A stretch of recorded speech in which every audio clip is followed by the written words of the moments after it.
Hi, welcome to Richard Gabili YouTube channel, and for today's tutorial, I will be teaching you on how to change temperature on iPhone X. But first, kindly subscribe to this channel and don't forget to hit the subscribe button and the bell to notify you for the new updates. And let's start! Using your iPhone X from your home screen first, go to Settings. Then in the Settings, scroll down and click the General. Then after that in the General, scroll down again, then find the Language and Region, then tap.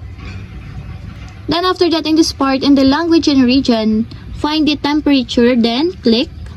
Then in the temperature, if you want to change it from Celsius to Fahrenheit, just tap the Fahrenheit until there's a check mark on the side.